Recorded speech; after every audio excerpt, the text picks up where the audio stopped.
You suddenly awaken in the freezing darkness, feeling a warm stream of liquid slowly running down both of your trembling legs. Your breathing instantly stops because in this world, every unusual sign could easily become the beginning of your final day. You slowly lower your shaking hand onto the cold stone floor only to discover your fingers stained with your own fresh blood. There are no sanitary pads, no clean water, no painkillers, and absolutely nobody able to explain what is happening to you. The howling wind outside the cave blends with the quiet breathing of sleeping children, forcing you to remain completely silent.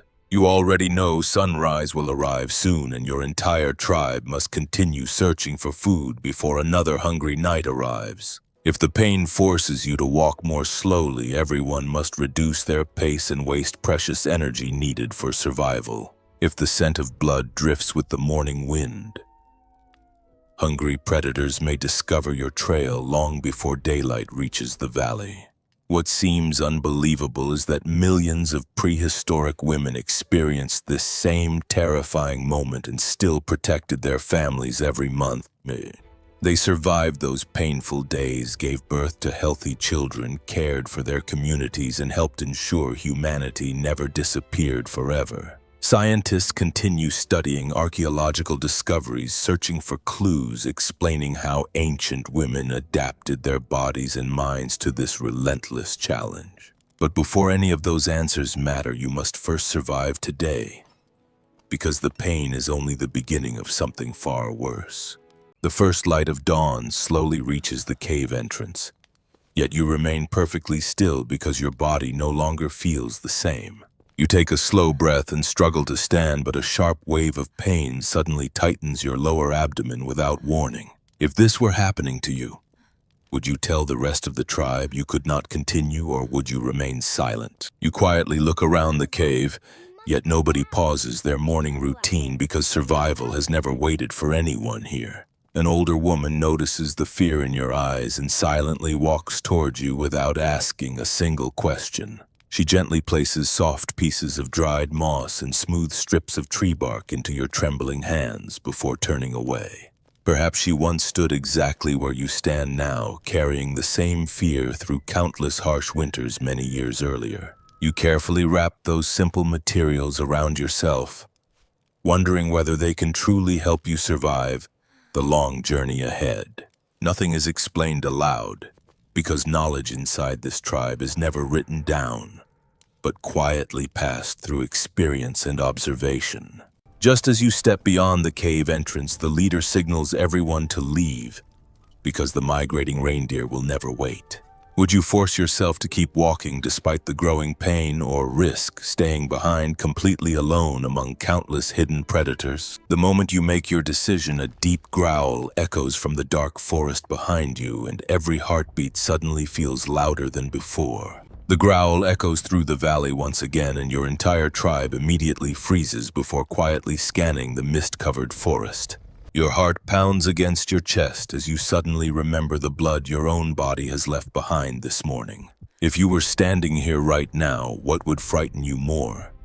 The pain inside your body or the unseen danger ahead? Many people today believe menstrual blood always attracts predators, but is that belief actually supported by scientific evidence? Modern research suggests different predators respond differently to human scent, depending on their species, environment, and immediate circumstances. So far, archaeologists have found no direct evidence suggesting menstruation regularly made prehistoric women preferred targets for wild predators. The greater danger may have been exhaustion, reduced mobility, and the growing risk of becoming separated from the safety of your community. In the prehistoric world, being left alone often posed a far greater threat than any scent your body might naturally produce. You watch the others maintain a tight formation, then quietly wonder whether you still have enough strength to remain beside them. The older woman gently touches your shoulder, silently reminding you that staying with the tribe may be your greatest protection today. The sounds within the forest suddenly grow louder, while every hunter slowly tightens their grip around sharpened wooden spears without speaking. Then a massive shadow begins moving through the drifting mist, and you realize your greatest challenge today may not be your own body at all. A dark figure slowly emerges from the drifting mist, yet it is not a predator, but an injured male reindeer wandering alone. The entire tribe quietly exhales with relief, while you realize fear itself has made the pain inside your body even worse. Do you think panic can drain your strength faster than the bleeding itself, especially when survival depends on every step forward? The leader silently signals everyone to continue because fresh tracks reveal the migrating herd is still somewhere close ahead. You follow the others, but the soft moss has already become damp, rubbing painfully against your cold and sensitive skin. Archaeologists have never discovered prehistoric menstrual products because natural materials usually decompose long before reaching the present day. However, soft moss, dry grass, animal hides, and plant fibers were widely available and may have served practical purposes. Scientists cannot confirm exactly what prehistoric women used, yet those natural materials remain reasonable possibilities based on archaeological evidence. The greatest challenge was probably not hiding the blood itself, but staying warm, dry, and healthy enough to keep moving. If you were here, would you stop and change the materials or keep walking to avoid slowing the entire tribe? You choose to remain silent until the growing discomfort turns every single step into another difficult decision you must make. The older woman notices your struggle and quietly leads you toward a small stream. But another dangerous question suddenly appears. Would washing away the blood actually help you? Or could the freezing water place your life in even greater danger? You kneel beside the clear stream, yet your trembling hands hesitate before touching the freezing water flowing quietly between the stones. If you were here, would you wash away the blood immediately, or would preserving your body heat matter even more? In your world, every decision carries a cost because staying clean means little if the cold slowly steals your strength. Scientists believe hypothermia was one of the greatest dangers facing prehistoric hunter-gatherers living through Ice Age climates. The older woman does not rush into the water, but first searches for shelter behind a large rock that blocks the icy wind. Only then does she quietly signal you to clean the areas that truly need attention, before returning to the warmth of your clothing. Before leaving the stream, you carefully remove the soaked moss and replace it with fresh, dry pieces gathered from higher ground. You gently press the soft bundle beneath your animal hide, adjusting it until it feels secure enough for the long walk ahead. No archaeological evidence has revealed exactly how prehistoric women kept these materials in place during menstruation. However, wrapping absorbent materials inside fitted animal hides or securing them with simple plant fibers remains a scientifically reasonable possibility. Whenever the moss became too wet or uncomfortable, replacing it was likely the safest choice whenever the tribe stopped to rest. There was probably no perfect solution, only countless practical decisions repeated throughout each difficult day. As your body begins to warm again, you realize surviving today is not about eliminating discomfort, but learning how to live with it. Just then, dark clouds gather above the valley and freezing rain begins falling long before the tribe can reach its next shelter. You force yourself to keep walking, but freezing rain suddenly pours from the dark sky, soaking every layer of animal hide around you. Within moments, the soft moss becomes completely waterlogged, no longer keeping your body dry or even slightly comfortable. A violent shiver runs through your body as pain, exhaustion, and the bitter cold slowly begin working together against you. If you were here, would you stop and rest for a moment or keep moving before your body became dangerously cold? Scientists know that wet clothing causes the human body to lose heat far more rapidly, especially in freezing environments. Combined with physical exhaustion and limited energy reserves, hypothermia could become a genuine threat to prehistoric survival. You struggle to take another step, but your weakened legs suddenly collapse beneath you before reaching the rocky hillside ahead. No one blames you and no one leaves you behind because every member of the tribe understands this could happen to anyone.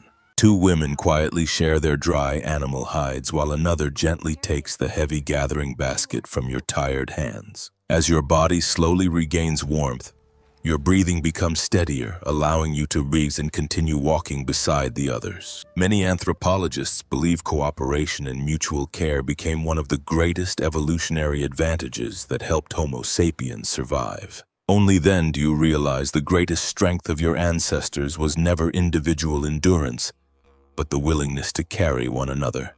Just as the rain finally begins to ease, the older woman gently places her hand across your shoulder and looks ahead in silence.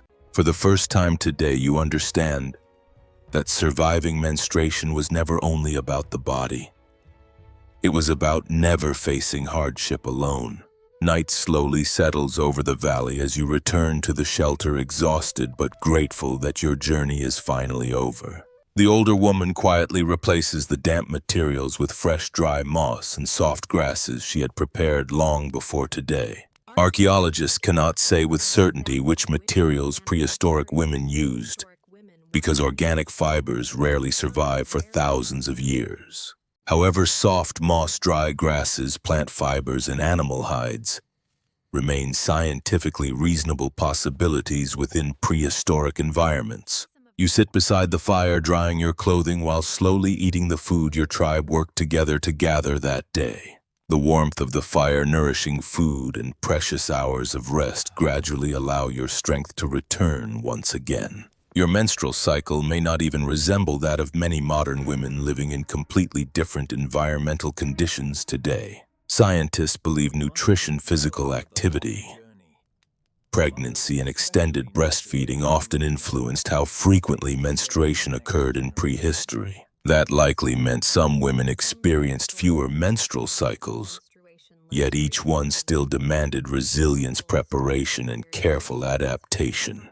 What science does know is simple: prehistoric women endured these challenges long enough to raise the generations that followed them. Otherwise, there might never have been anyone alive today to tell or even hear this remarkable story. As you watch the children sleeping peacefully beside the fading fire, you realize they may be the greatest evidence your ancestors ever left behind. Then one final thought quietly enters your mind.